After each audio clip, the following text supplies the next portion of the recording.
You ever watch a movie and you really love it and it's your whole thing for a while and everyone tells you to stop talking about it, but you can't because you love it so much? And then some company makes a licensed game about it and you buy it and sink hours and hours into it, and yeah, it's flawed, but you just love the game and the IP so much that the flaws of the game are practically meaningless to you?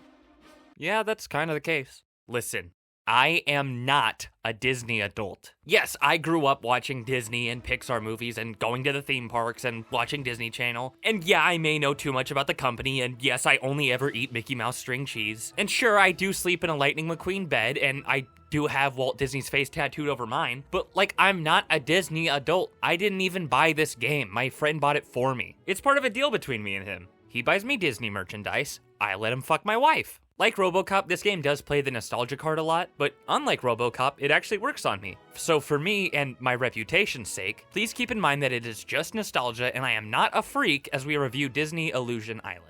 What I will admit to, though, is being a freak about animation. I have always been a huge fan of cartoons. I wanted to be an animator as a kid, and I grew up on old school cartoons like Superman, Popeye, and Looney Tunes. The history and evolution of animation is something I'm very interested in, so playing a game in this new school Disney style that utilizes classic animation techniques like squash and stretch, and especially the rubber hose style, is incredibly appealing to me. And it really does root itself in that animation history. There are so many people trying to defend animation as a legitimate medium, and I 100% agree. But I feel like that's overcompensated for by only focusing on the Ghibli or Spider-Verse movies. Cartoons were made to be silly. Yes, animation is absolutely a legitimate medium, but I still adore using animation for comedy. So it's really refreshing to see this game root itself in that. And they never run out of ideas either. Everything is capitalized on. From the idle animations to this random kid you see one time and he's playing with his lip. And the game is genuinely funny, like the new Mickey Mouse cartoons.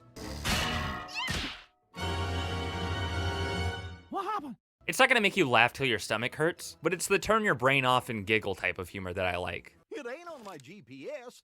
Goofy positioning system. My only problem with the animation has to do with the cutscenes because they go on for so long that my screen went dark in the middle of one.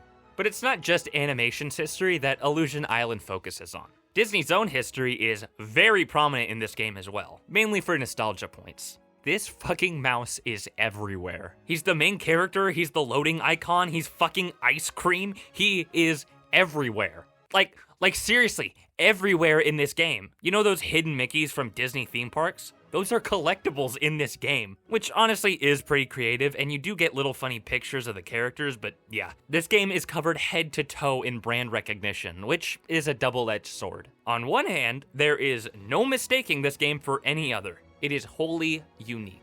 On the other hand, it makes that uniqueness and some of your enjoyment of this game feel disingenuous at times. There were a few times I was having fun playing this game, and I got tripped up wondering if this game is actually fun, or if I just like it because the Mickey Mouse silhouette is now burned into my retinas. One part of this game that I know is the nostalgia talking is the memorabilia collectibles. But again, that's a double-edged sword. It's really cool that this game is proud of both its history and recent cartoons. But at the same time, some kids that are gonna play this game don't even know what a Steamboat Willie is. Obviously, I can't blame them. This is a fucking game for children and that cartoon came out 96 years ago. Of course they don't know what it is. But that's something the developers should have thought of. But I could totally be wrong in assuming that the developers didn't think that this game would be played by only millennials who are not well adjusted.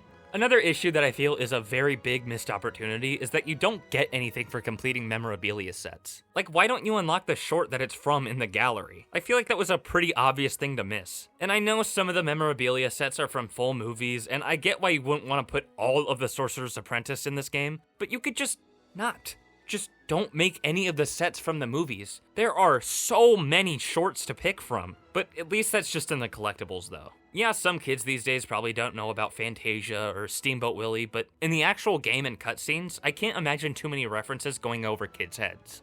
Technically, we're the villains! And I cannot believe I'm about to say this, but this game that I'm reviewing that came out in the past 5 years does not have any technical issues. There was one small, tiny problem, which was that I could tell the resolution was pretty bad whenever I got a close-up shot of the character's line work in a cutscene. But I don't even know if that counts. It's the fucking Nintendo Switch, of course it's gonna have shitty resolution. But even then, that was only in the cutscenes. What I'm more shocked by is the fact that it's the Nintendo Switch and I did not have any hiccups in the graphics or frame rate. And there were no bugs. Yeah, it is animated in 2D, but like, dude! I genuinely cannot remember the last time I played a recently released game with no technical issues, so this was a pretty big deal for me.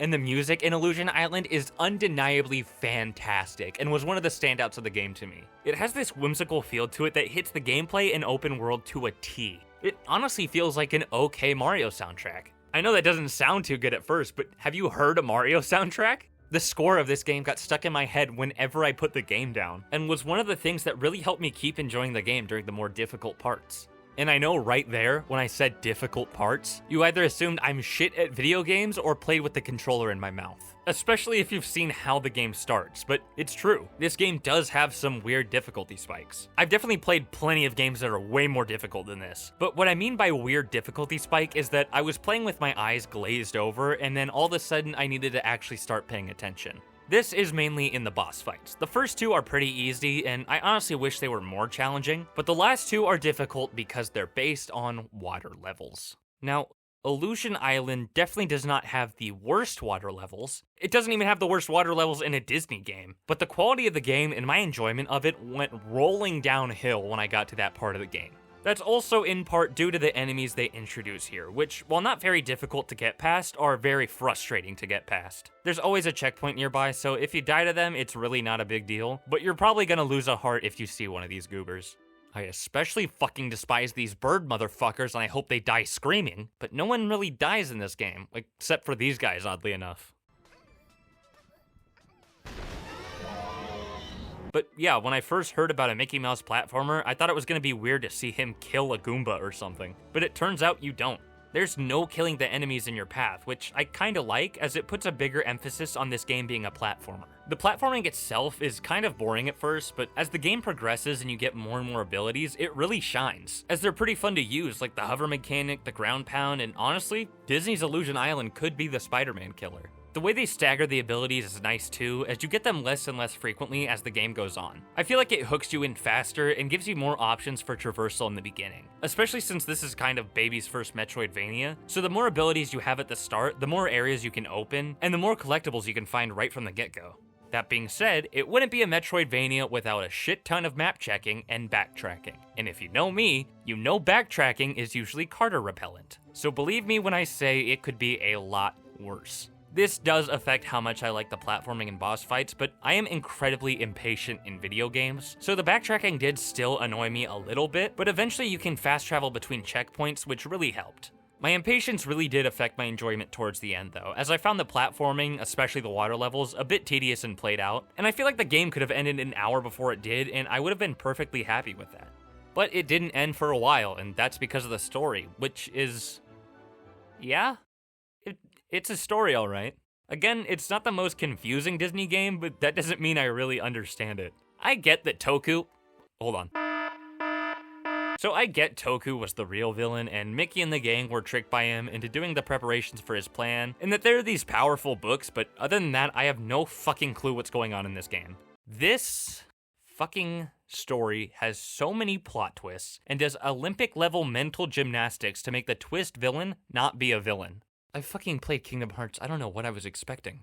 So there's the twist that Toku was the villain, and then the twist that the guys you've been fighting are actually the good guys, and then the twist that there's a fourth book, and that there was, no joke, a battle for power years ago. And then that the guy who makes you stuff for your new abilities was evil, but actually he was being mind-controlled by the crown Toku gave him, but also, astral projecting himself to you to explain how he was in two places at once? So, by my count, in the game where the Deus Ex Machina is literally saying the phrase, "to be determined," there are 6 plot twists in the last hour of the game. Why does the game that literally uses the phrase TBD as a plot device have a rate of 1 plot twist every 10 minutes at the end of the game? But at the same time, who gives a fuck?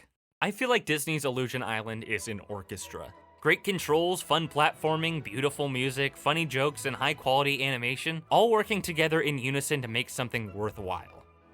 And then 2/3 into it, someone runs on stage and cuts the strings of the cello. It was really fun at first, but it overstays its welcome and couldn't stick the landing. Even though it didn't leave a lasting impact, and I'm probably gonna let it collect dust on my shelf for a while, I am glad that I played this game. I'm giving Disney's Illusion Island a 6 out of 10. It is skippable, but definitely enjoyable. Perfect for kids and weird-ass Disney adults. Which I'm not. What do you think? I walk around wearing Mickey ears with a big-ass lollipop? I'm a grown fucking man. What the fuck are you doing? I was just recording. Why are you on my laptop? You were supposed to do the dishes an hour ago. Sorry guys, my wife's boyfriend says I need to get off his laptop.